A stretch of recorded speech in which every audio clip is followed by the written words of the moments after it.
Lewis, thank you very much for joining us at Edinburgh Festival's magazine here at the Traverse. That's right. Where you're going to be performing Bravo Figaro, your new show, for the Edinburgh Festival. I hear there's quite a story behind the title in terms of, I hear you managed to get the Royal Opera House to get some singers along to your father's house. Can you tell me a bit about that? The story of the show is that it's the most personal show I've ever done. Right. Normally people know, if they know the stuff that I do, it's political, it's sort of epic stories, I hope. Yeah. Covering areas like, doing stuff on the arms trade or walking the length of the Israeli barrier and West Bank, coming back and telling stories. So this is a very personal show, it's a very different show. And the story behind it is that I was asked to appear on Radio 4's Inheritance Tracks, where people talk about songs which are important to them, significant to them, songs they picked up from their family or their youth.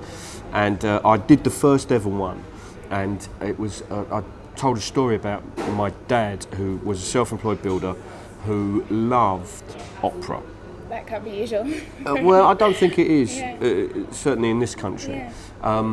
And he left school with no education, and so his discovery of a love of opera was a very profound thing and a very dramatic thing, something you wouldn't expect. And he used to take cassette recorders up onto the scaffold and play this stuff and sing along, and I found it very embarrassing as a teenager to be working with my dad. Embarrassing then. Yeah, but when you're a punk and you're standing on a scaffold with your dad who's singing Figaro's aria from the Barber of Seville, that's quite intensely embarrassing. Traumatic even. Possibly.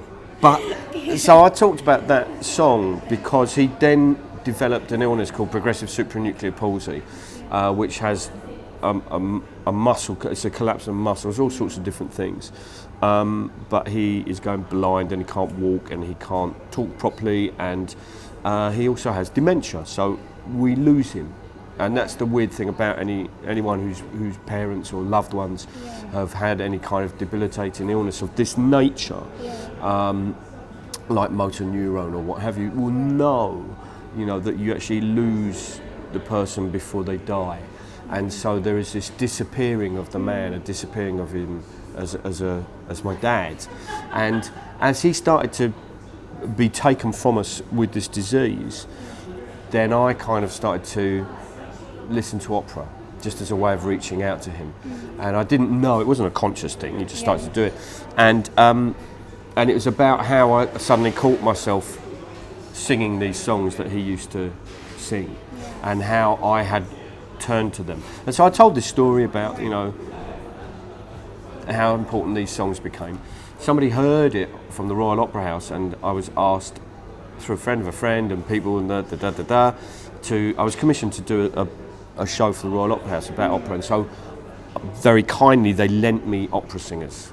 And so because my dad doesn't get out and he doesn't listen to much opera because concentration is gone, we thought we'll put them in front of him and do this show in his living room. He lives in Bournemouth in a bungalow, and so we did this show. Very new venue for them. Yeah, I don't think they do too much. There's not many opera singers that go and do. Where have you performed at? The Scala and the Bournemouth bungalow. There's not many of that. But it was a really sort of emotional event, and it was. And my dad was really sort of with us again, and we did these recordings, audio recordings, and you can just about we've had to really sort of like play with them so you can hear his voice clearly. And those form the basis of the show. So it's the story of that and my relationship with my dad. Yeah, that's amazing. I guess when words begin to be lost, music's something that can kind of go beyond Music's got an incredibly powerful way of hooking into people and their emotions and their feelings and bringing them back. And certainly since doing the show, I've met people who've talked to me about how they work in music therapy who've said, "Oh, this isn't unusual." I go, "Really?" Yeah. And they said, I met someone who was talking about how they perform in old people's homes, in care homes, and he said, whenever you get new people there, who've just arrived, often the staff say, play some of the old war songs and things like that, because it's something they remember, and actually the people who've just arrived integrate and get on with people and chat more after these kind of sing-alongs, if you like, because it's a very bonding thing. So the music's got a way of tapping into our relationships and our emotions and our feelings in a way that obviously, on a very emotional and on a subconscious level. And with it being so deeply personal, has it been that bit more challenging to write, just because it's such emotional material? No, it's been very easy to write in one sense, that the story was there and was so close to me. And friends of ours said, it must be very difficult performing this show, which is about my dad who's dying, and he's being taken from us, and about our attempts to reach him. And yes, it is obviously emotional for me, but, every night I go out there and I hear my dad's voice, and we have all the things on stage are my dad's stuff. All the props are real things. They're things that there's like a sack barrow that is my dad's. There's his music and his records. There's his an ark that he made for me when I was a kid, because he was a carpenter and joiner, self-employed builder, and he made this thing that we've passed on to our children, and everyone's had this bloody ark. It looks like a landing craft, like Noah, paramilitary Noah, and but actually we have this thing on stage with us, so I'm surrounded by familiar things and my family, and actually it's really nice. It's a very brutal show and it's a very funny show, but it's also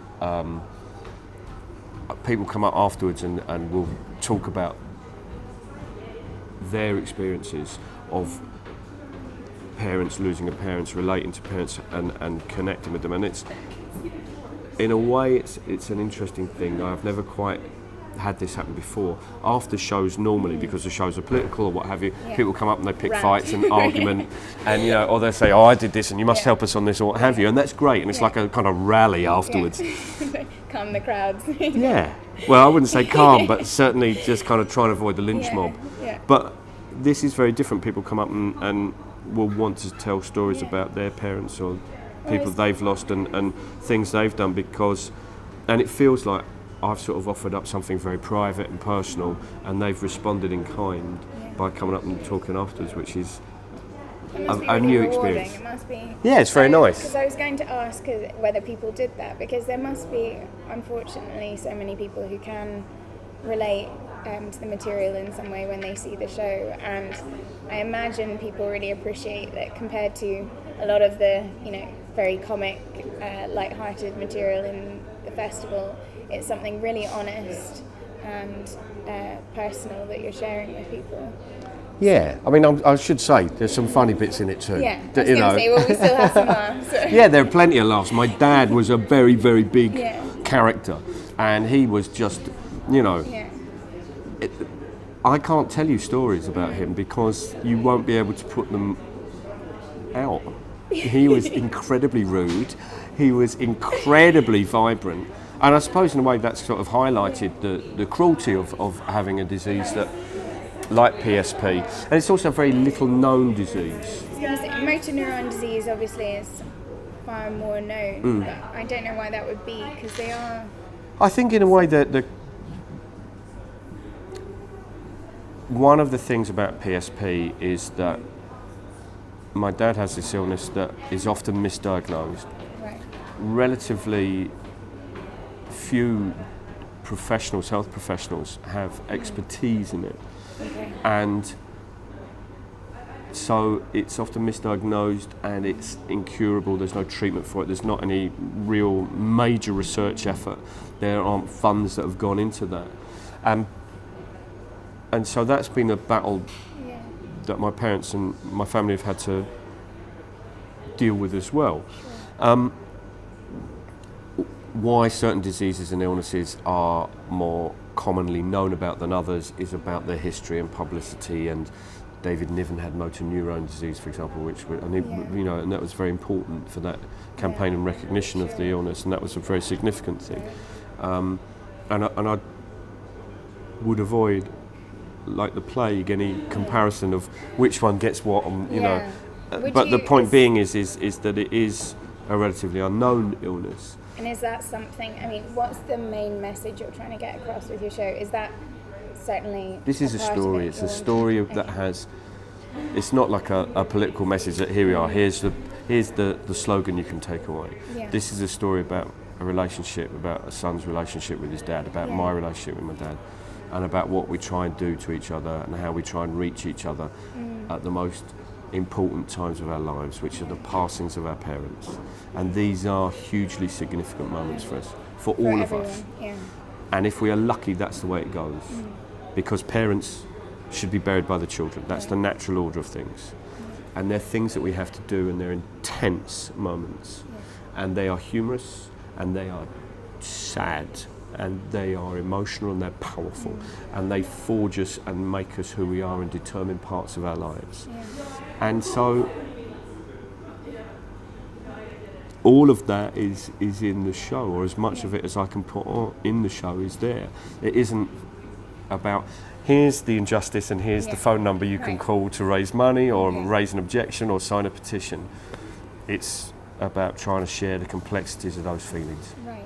Do you think people will be surprised that you're not taking a political slant this year on your piece? There are lots of politics in the show. Yeah. Okay. There's lots of politics in the show because you can't do a show about a working class man who left school with no education and discovers a love of the most elite art form in the world. That has a political dimension to it. I think it's a story. I hope I've always tried to do stuff that's a little bit different and isn't the same.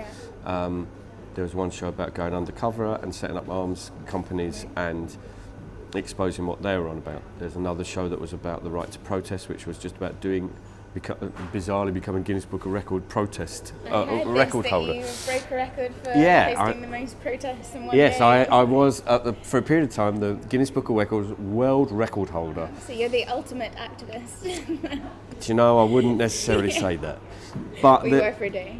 Yeah. But the next show was about a manifesto, which is about getting people's ideas in to create political manifestos. And this one's, the one after that was about walking the length of the Israeli barrier. Hopefully I've tried to approach things differently. And this is, it's different. You want to do things that are different. It's important that performers do things that are different, because otherwise you just stay the same, which is awful. So the whole point about being a performer, about being a writer, about being someone who's creative is that you do different things, you try different things. And people might be surprised at how different this is, but I've done a few previews and people have, no one's bottled me or written a pamphlet denouncing me as a traitor and a lackey of the running dogs of capitalism. Always a good sign. And I hear you're going on, most people have a break after the festival to recover from the month here, but you're carrying on, aren't you, to London with the show? Is that we're performing for a month at the Tricycle Theatre in London, then touring and going to the Royal Opera House again, which is really nice. Yeah. Which is funny, doing a show at the Royal Opera House, and it's really it's great there actually. Well, I've been really. To perform in your bungalow. You should be able to perform in their opera You're house. Absolutely right. When you look at it that way, no, you're absolutely right. You're absolutely right. They came and did a gig for me. I should do a gig in their gaff. Exactly. Well, I look forward to. I'll definitely be coming along to your show, and I hope lots of other people will too. I'm sure they will. And so if they don't, we're bringing in the army to sit in the empty seats. Okay, there you go. You've heard it. So thanks so much for joining us today, Matt Thomas. And if you want to come see his show, it's at the Traverse One from tomorrow, 3rd of August, to the 26th.